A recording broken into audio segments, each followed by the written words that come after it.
आज कृष्ण जन्म की कथा सुख सागर के 10वें स्कंद के तीसरे अध्याय की कथा हम सुनाते हैं। ये कथा श्री कृष्ण जन्म से संबंधित है। यह तीसरे अध्याय महा प्रकटे कमलाकंत देवकी अरु वसुदेव जी स्तुति कियो अनंत।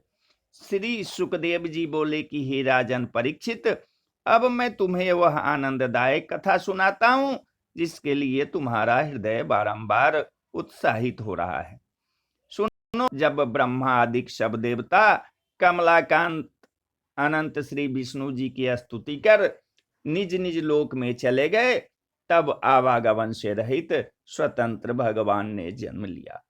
उस परम कल्याणकारी और मंगलमय समय की शोभा बखानी नहीं जा सकती। जैसा वह पवित्र मुहूर्त था, वैसा लोक में किसी को मिलना दुर्लभ है। जब हरि भगवान ने जन्म लिया, तब आकाश स्वच्छ, वायुमंडल शांत, तारे और नक्षत्र सभी अनुकूल थे। रोहिणी नक्षत्र था, कहीं भी कोई उपद्रव नहीं हुआ, सर्वत्र शांति विराजमान हो रही थी। सब दिशाएं प्रसन्न और आकाश निर्मल तथा तारिकाओं से जगमगा रहा था। समस्त नगर गांव और छोटी छोटी बस्तियों में भी आनंद मनाया गया। पुत्रोत्सव की धूम मच गई। पृथ्वी धन धान्य और रत्नों से भर गई। नदियां स्वच्छ जल से परिपूर्ण हो गई। छोटे बड़े सभी सरोवरों में सुंदर सुंदर कमल खिलाए, जिनमें अपूर्व शोभा लहरा रही थी। वन में वृक्षों पर सुंदर सुंदर मीठे फल लग गए और पक्षी उन हरे भरे वृक्षों की घनी एवं फलों से लदी हुई शाखाओं पर बैठकर मनोहर बोली बोलने लगे। हरी भरी लताओं में रंग बिरंगे सुगंधित फूल खिल गए, जिन पर भौरों के झुंड नमो नमः शब्द करते हुए मंडराने लगे। वनों बागों और उपवनों में नाना प्रकार के फूल और फल प्रकट हो गए। शीतल मंद सुगंधित वायु बह रही थी। सज्जनों के सूखे एवं दुखी हृदय सहसा आनंदित हो उठे। जिस समय उन अजन्मा भगवान ने आकर अवतार लिया, उस समय उनका अवतरित होना सुनकर स्वर्गवासी देवताओं में आनंद की धारा बह उठी। वे अपने अपने विमानों में सज सज कर अपनी अपनी स्त्रियों सहित आकाश मंडल में आकर जोर जोर से अपने नगारे और दुंदुभी आदि बाजे बजाने लगे। सिद्धगण स्तुति करने लगे और किन्नर गंधर्व उन माया रहित अजन्मा प्रभु का गुणानुवाद करने लगे। विद्याधरों की स्त्रियां अप्सराओं के साथ आकर आकाश में नाचने लगी। रंग बिरंगी फूलों की वर्षा होने लगी, जिनसे मथुरापुरी ढक गई और बंदी गृह के समक्ष तो फूलों से पृथ्वी ढक सी गई थी, जिनकी अपूर्व सुगंधि से उन पर भंवरे आकर मधुर स्वर से भीनी भीनी गुंजार करने लगे। सुगंधित वायु से आकाश मंडल भर गया। ऋषि और मुनि प्रसन्न होकर अंजुलि भर भर कर अलग ही फूल बरसा रहे थे। समुद्र गरजने लगा, बिजली तड़पने लगी और घोर अंधकार से भरी हुई अर्धरात्रि में पूर्णिमासी के चंद्रमा के समान विश्वेश भगवान अपना चतुर्भुज रूप धारण कर प्रकट हुए।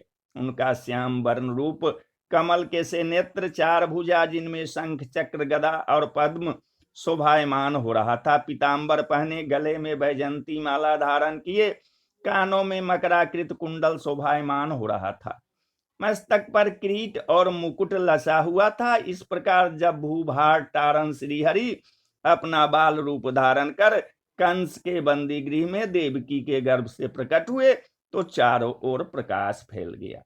वसुदेव की आंखें चमक उठी। तब उन्होंने जाना कि ये साक्षात श्री हरि ही मेरे पुत्र रूप से प्रकट हुए हैं। फिर तो उनके मन में जैसी प्रसन्नता हुई वह कही नहीं जाती। उन्होंने मन ही मन ब्राह्मणों को 10,000 गौवे दान देने का संकल्प किया, साथ ही अपने उस पुत्र को नमस्कार किया। इसके पश्चात गदगद कंठ से इस प्रकार स्तुति करने लगे कि हे सर्वशक्तिमान, हे सर्वव्यापक, हे प्रभो, आपका यह नियम है कि जब जब भक्तों पर भीड़ पड़ती है, तब तब आप अपनी योग माया से अवतार धारण करते हैं। सो अपने उसी सिद्धांत से आज आप संसार के कल्याण हेतु मेरे गृह में अपनी कृष्ण मूर्ति धारण कर जन्म लिए हैं। हे देव, अब यह स्पष्ट है कि आप खलो दैत्यों और उनके सेनापति सहित उनके दल का संहार कर अपने भक्त एवं साधुजनों को सुखी बनाएंगे। हे देव, मैं आपसे क्या कहूं, आप तो घट घट की जानने वाले हैं। फिर भी यह सुनिए, इस दुष्ट कंस ने बड़ा ही अत्याचार कर रखा है। जब इसने सुना है कि आप मेरे घर आकर प्रकट होंगे, तब उसने क्रोध से मेरे 6 पुत्रों एवं तुम्हारे 6 भाइयों का वध कर डाला है। अभी जब उसको मालूम होगा तो कि तुम्हारा जन्म हो गया है, तब वह अपने दूतों से यह समाचार सुनकर हाथ में तलवार लेकर यहाँ दौड़ा हुआ आवेगा। सो हे प्रभु, आप अभी से सावधान हो जाएं। श्री सुखदेव जी बोले कि हे परीक्षित, ज्यों ही वसुदेव जी ऐसा कहकर चुप हुए, त्यों ही अपने आगे पुत्र रूप से खड़े हुए चतुर्भुज भगवान को देखकर मन में बारंबार प्रसन्न होती हुई देवकी बोले कि हे सर्वव्यापक प्रभो, जब से आपने आने का विचार किया, तभी से यह दुष्ट कंस हमारे पीछे पड़ा हुआ है। इस अवधि में हमने कितने कष्ट सहे हैं, यह हमारा हृदय ही जानता है अथवा आप जानते हैं। हे नाथ, अब आप इस दुष्ट से मेरी रक्षा कीजिए। परंतु हे प्रभु, आपका वह ईश्वरीय रूप है जिसे बड़े बड़े योगी जन भी कठिनता से ही देख पाते हैं। सो आप अवतार लेकर अपने इस अद्भुत चतुर्भुज रूप को इस मांस मज्जा से ढके हुए स्थूल मनुष्य को उनकी चरम आंखों के सामने न रखें। साथ ही मेरा यह भी निवेदन है कि यह कंस अभी जान जाएगा कि आप यहाँ उत्पन्न हो गए हैं, तो वह तुरंत ही हाथ में खड्ग लेकर दौड़ा हुआ आवेगा। सो आप कोई ऐसी युक्ति निकालें जिससे इसका भेद उसे मालूम ही नहीं हो, क्योंकि इस पापी दुष्ट कंस ने मेरे बहुत से पुत्र मार डाले हैं। इस कारण मैं डरती हूं कि वह कहीं आप पर न आक्रमण करे। हे विश्वमूर्ते, अब आप इस अलौकिक चतुर्भुज रूप को सर्वथा गुप्त ही रखिए। श्री सुखदेव जी कहते हैं कि हे राजन परीक्षित, जब देवकी ने ऐसे कहा, तब उसकी ममता भरी बातों को सुनकर श्री भगवान कृष्णचंद्र बोले कि हे पतिव्रते देवकी, तुम इससे पहले तीसरी जन्म में स्वयंभू मनवंतर में प्रिसिन नाम की स्त्री थी, और यह वसुदेव जी उस समय सुतपा नामक प्रजापति थे।